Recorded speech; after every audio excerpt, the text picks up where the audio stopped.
Halloween night hummed with excitement. Orange light spilled through Elara's windows, casting shadows that danced with the music. She had spent the whole week preparing, every cobweb, every candle placed with care. Ryan had promised to bring a few friends, nothing big, just fun. Elara trusted him, but when the door opened and Chloe stepped inside, everything shifted. Her costume shimmered gold under the lights, clinging to her like a secret meant to be seen. The laughter dimmed. Ryan froze for half a second, enough for Elara to notice.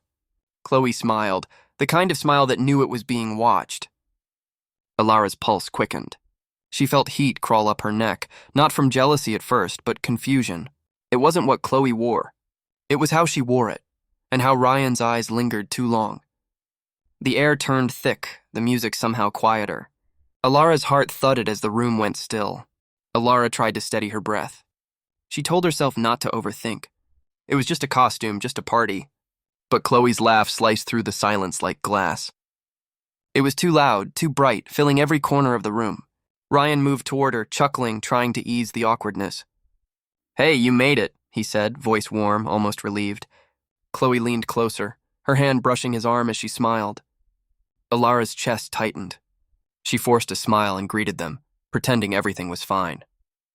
Inside, though, her thoughts tangled. Why did Ryan look nervous? Why did Chloe's eyes flick to her, then back to him, as if testing boundaries? Elara's pulse thudded in her ears. The party noises blurred. The laughter, the music, everything felt distant, except the tension standing right in front of her.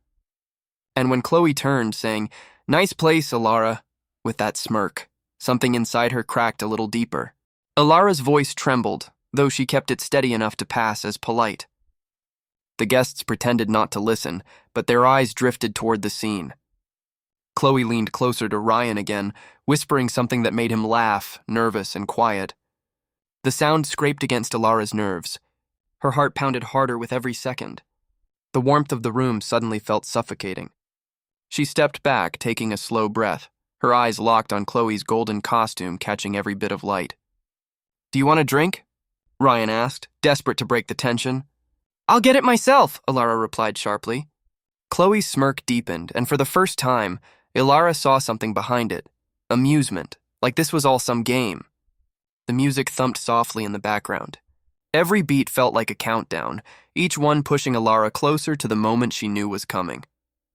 Elara tried to distract herself, talking to a few guests, forcing laughter that didn't feel real. But her attention kept drifting back to Ryan and Chloe. They were near the kitchen now, her golden costume glowing under the light. Chloe touched his chest as she laughed, playful but deliberate. Elara froze mid-sentence. Her friend beside her stopped talking too, eyes following Elara's gaze. "You okay?" she whispered. Elara nodded, though her throat was dry. Every part of her body screamed to stay calm, to not make a scene, but the sight burned into her.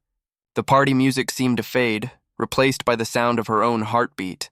Ryan didn't pull away. He didn't even look embarrassed. That was what hurt most. Not Chloe's costume, not her laugh, but the quiet acceptance in his eyes. Elara set her drink down. Her hand trembled once before she steadied it. Elara walked toward the kitchen, slow and measured, every step deliberate. The chatter around her dulled again, a ripple of silence following her movement. Chloe turned slightly, her gold costume catching the light, smile still painted on her lips. "Everything okay?" she asked, voice sugary but sharp. Elara stopped just a few feet away. "Yeah," she said quietly, her tone calm yet heavy. Ryan shifted awkwardly, eyes darting between them. "Elara, it's not what—" he began, but she cut him off with a glance. "It's fine," she said, though her jaw tightened. The words hung in the air like smoke. Chloe folded her arms, clearly amused, as if daring Elara to say more. The warmth of the house felt suffocating now. For the first time, Elara noticed her own reflection in the window. Calm, composed, but her eyes gave her away. They were burning. The air between them thickened. Elara could feel every eye in the room, even though no one dared move. Chloe tilted her head, her tone light but mocking. "You look tense, Elara. Everything all right?" Elara's voice came out steady, almost too calm. "I'm fine. Just wondering if you got the theme wrong. It's Halloween, not whatever this is." A few guests exchanged glances, the kind that hold their breath for drama. Chloe's smirk faltered for half a second, but she recovered quickly. Relax, she said with a laugh that didn't sound friendly. It's just a costume. Elara's gaze sharpened. Yeah, and this is my home. The silence that followed was heavy enough to crush the air. Ryan shifted, trying to speak, but Elara didn't look at him. She didn't have to.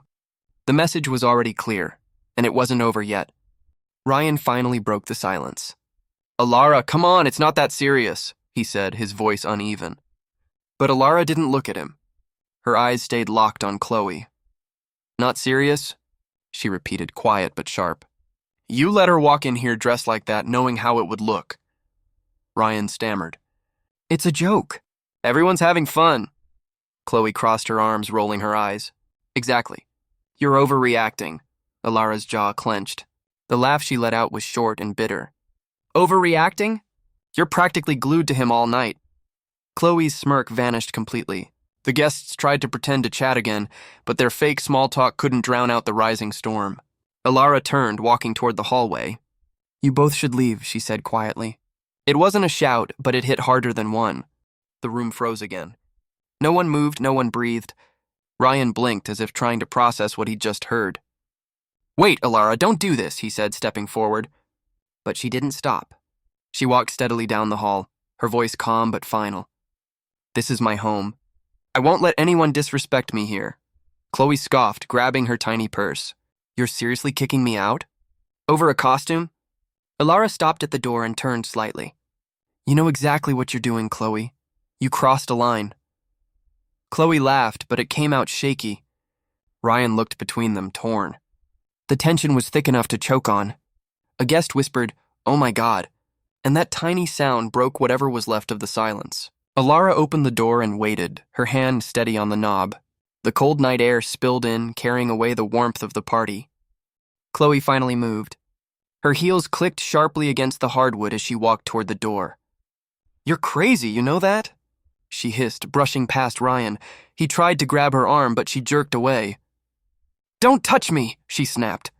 Elara stayed still, her eyes cold but steady.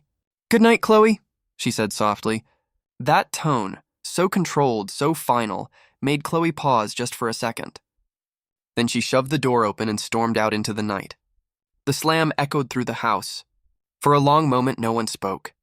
Ryan stood there, staring at the door as if hoping she'd come back. Elara didn't look at him. She closed her eyes, took a deep breath, and quietly turned toward the guests. I think the party's over, she whispered. Slowly, people began to gather their things, murmuring goodbyes in low, uneasy tones.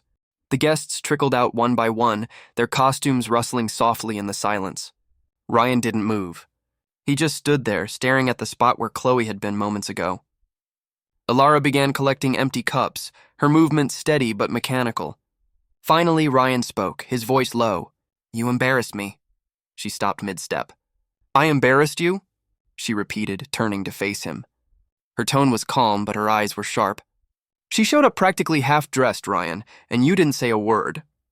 He ran a hand through his hair, pacing. It was a joke, Elara. You made it weird.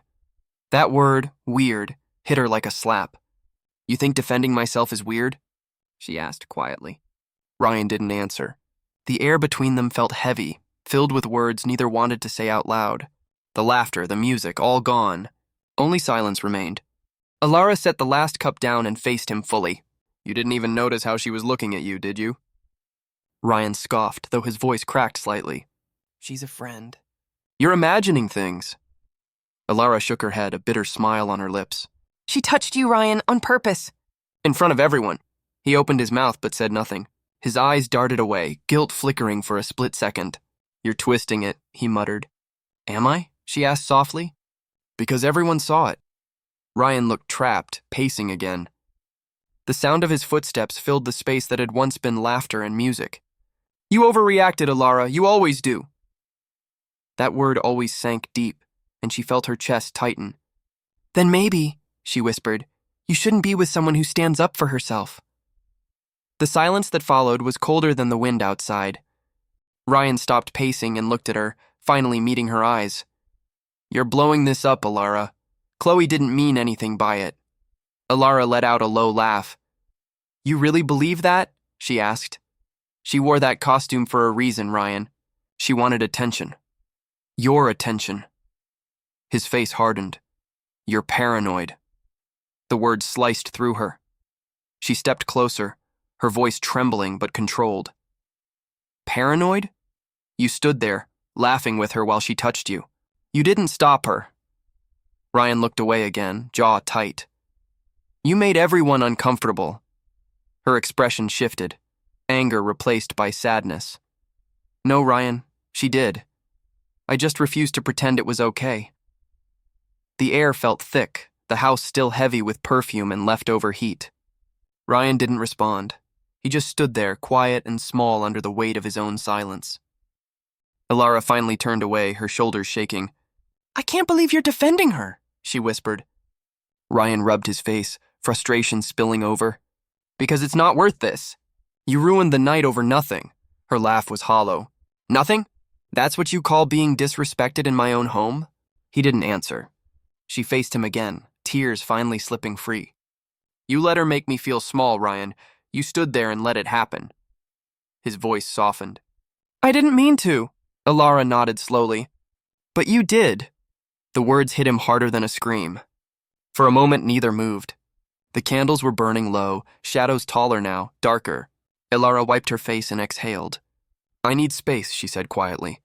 Ryan opened his mouth to protest but stopped. Something in her tone told him this wasn't temporary. Elara walked toward the kitchen, her footsteps echoing faintly in the quiet house. Ryan followed, hesitant, stopping near the doorway. "Elara, don't do this," he said softly. She didn't turn around. "Do what? Finally stand up for myself?" She opened the window. Cool air rushed in, carrying the faint sound of crickets outside. "I can't keep pretending we're okay, Ryan. Not when you let someone treat me like that." He stepped closer. "It wasn't like that." Her voice hardened. "Then tell me how it was." Silence. He had no answer. The sound of the wind filled the space between them. Elara turned slightly, her profile framed by moonlight. "I loved you," she whispered. "But tonight showed me you don't respect me." Her words broke him more than her tears ever could. He looked down ashamed, realizing too late what he had lost. Elara didn't look back. She stood by the open window, breathing in the cool night air as Ryan lingered behind her, searching for words he couldn't find.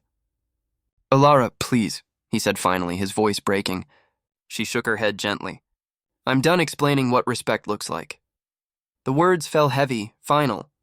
The wind carried the faint sound of laughter from a neighbor's yard, mocking, distant. Ryan took a step forward but stopped when she said quietly, "Don't." Her reflection shimmered faintly in the glass, eyes tired but sure. "You chose her comfort over mine," she whispered.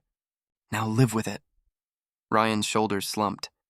He looked around the empty candlelit room, the decorations, the silence, the ghost of what had been a perfect night, and knew he had lost her. Elara closed the window slowly, the soft click echoing like an ending. The house fell completely still.